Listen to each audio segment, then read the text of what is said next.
Does karma exist? No. At least not in the sense that it's been taught by many schools of thought. And this is my opinion, of course. So, bear with me here while I explain the point of where I'm coming from. But I feel that the word karma is misunderstood. And that's to be expected. Most words are misunderstood. I mean, they are, after all, just words, right, that are given to ideas. When you talk about the word karma, it would be very similar to the word God. And I don't mean in meaning. I mean very similar in the sense of how it can be interpreted so many different ways. Now, the original term karma was a Sanskrit. It came from a Sanskrit word. There's several different roots in etymology, which is the study of where words came from. Anytime I want to know a word, I always look to the roots. But let's just say that the original word that karma was derived from, the words meant action. And it was your action, what you did. Now, it somehow got twisted into people believing that, I'm just going to say one of my buddies, Ben Glazer, when I was a kid, we were all stoned one day and we were teenagers, and he says, we were talking about karma, and he came up with this thing. He says, if you do bad doo-doo, then poo-poo will screw you. And we all busted up laughing and carried that around. I still say it, 30 years later, 35 years later. Yeah, if you do bad shit will happen to you. Fine, that's understandable, but that's not always the case. We know plenty of cases where people have stolen, plundered, and robbed others and done just fine in their lives. And we also know people who have done nothing but give to others and died young of cancer. And many people would say, well, that was their path. And this leads into, we start talking about past and future lives. So let me just say, karma originally, at least in the early 1800s, when Buddhism started utilizing it as a, I guess, an idea, at least 1837, I think is what I read, that is at least the earliest that it could be found in Buddhism. What it meant was the actions in this life affect your well-being in your next life. Now, this has many implications. First off, I don't believe in past or future lives. And even if we do reincarnate, I'm not saying it's not possible. I'm just saying it doesn't do me any good to have a past life if I can't remember it. I'm not learning those lessons. And that's a frustrating, if the universe does work that way by some random chance, and we are born into other bodies, well, shame on nature for failing, because we're not really learning, right? And I don't want to get into these, because this gets very deep. People think these things through to the point where it's like, nope, happens because of this. Let me just say that karma is intended to be for your next life, or what you do in this life affects your next life, which makes absolute sense if you believe that the whole world is connected, and that each person that comes after you is part of you, and that we are all intertwined. In other words, the earth is an organism, in a sense, and the people that inhabit it all affect one another. Therefore, if you do bad things, it will affect the future, and it will affect future lives. But perhaps not you specifically as a soul. And this gets into some really confusing philosophies about, well, what does it mean to be an individual? If I don't have the same spirit I had before, if I don't remember my past life, then how, what is a soul and what is a mind? And the reason I'm talking about this, I guess, even though I'm spinning my wheels probably, is because I think that I went through a long period of what I considered awakening in my life, I guess, when I got into Zen, Buddhism, things like that. Let me move on to yoga for a minute. I guess that would be a better example of a comparison. The word yoga really has no meaning anymore these days either. Anybody who thinks that yoga is holding a pose and taking a picture for Instagram, I don't really think anybody believes that. I don't think that there's anybody who does yoga who really thinks that that's what it was intended to be. But yoga was a way of life. So if karma is the action and the things you do in this life.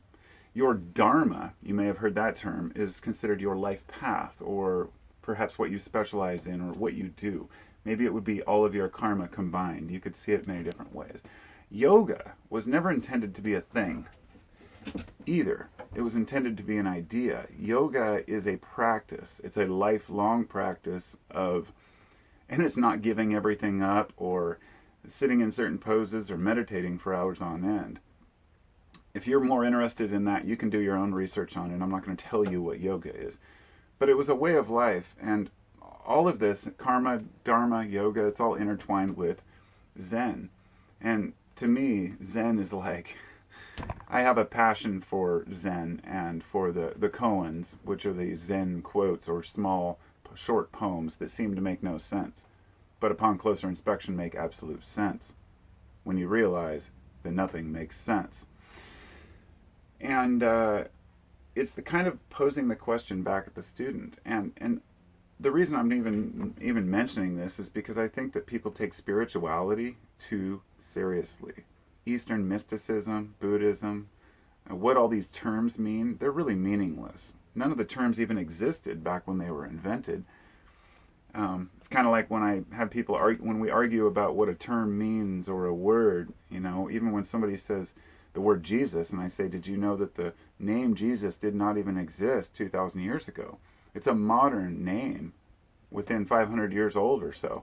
It was given to this idea later, so therefore Jesus doesn't exist either. Well, neither does anything, right? And I don't mean that offensively to say that Christianity is wrong. I've come a long way in the way that I perceive religion and the value of religion in people's lives.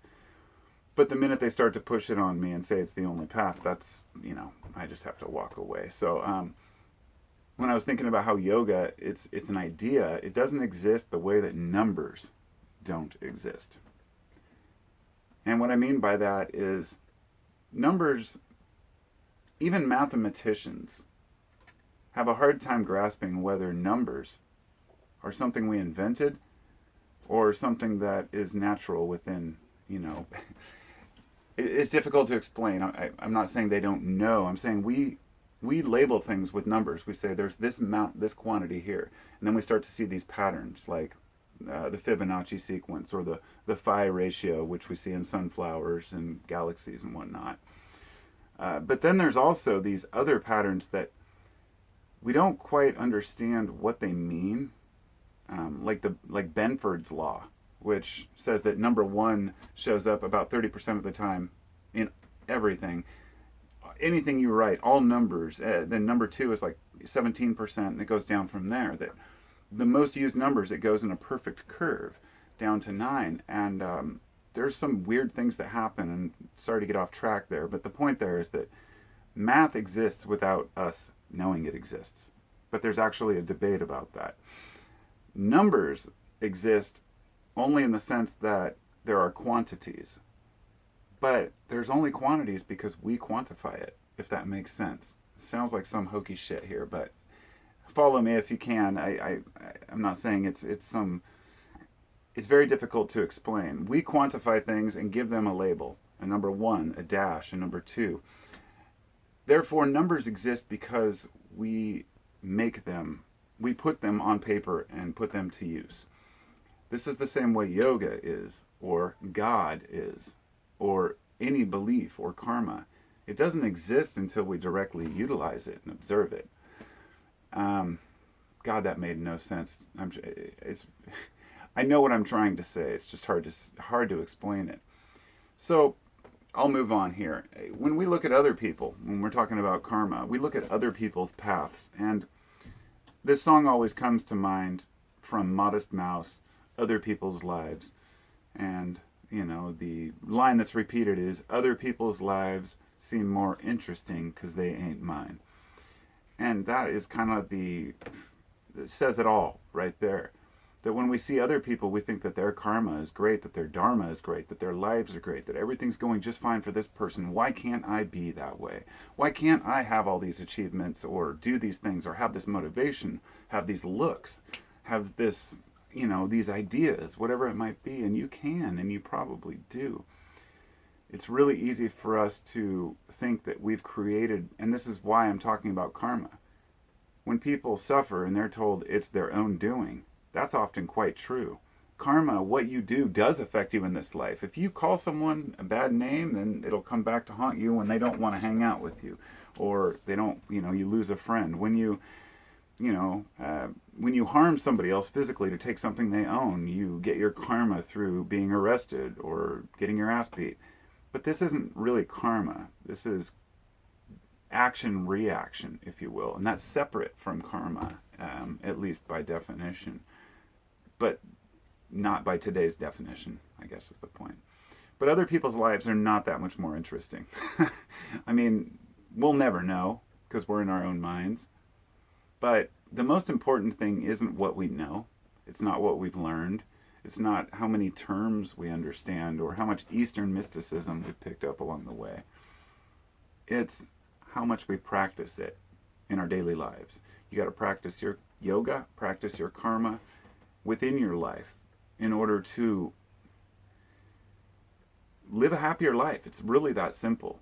Now, over the last 10 years on YouTube, I've gone through some ups and downs. I've learned a lot of valuable lessons about what's worth arguing about and what's not, who's worth confronting and who's not, when my own problems are worth confronting and when they're not. And I've learned that ideas and life are just ups and downs. There's no straight line. Everything is a roller coaster. And often for me to really grasp what, how I got to where I'm at in life, the things that I suffer because of and that I want to improve in my own life, I realized that I have to listen again to stories and ideas. And this is a crucial point. Pick up a book that you read 20 years ago, one that you still talk about, or, depending on how old you are. You start reading these books and you think, this is a great book, and you tell people about it even years later, but you think, well, if I read that today with the mindset I have, would I grasp new ideas? And think of this as a metaphor. When you pick up and read a new book, you gain things that you previously did not understand or comprehend, and it makes more sense, hopefully. And the exact same thing happens with ideas. We need to revisit ideas. We're always growing, we're always changing, and when we have too much fear or paranoia or anxiety, it turns to violence, it can turn to anger. So in order to get past that shit, we got to look past the deeper social constructs that have been made. We have to get past we have to look past religion, we have to look past mankind's structures and really look at who we are and what we want to be. And I'm running out of time on my video here. Looks like I only had 13 minutes left on my SD card, and that's a good thing because, I like to ramble on. But, those are my thoughts on karma. Let me know what you think, and I'll talk to you all next time. Peace and be well.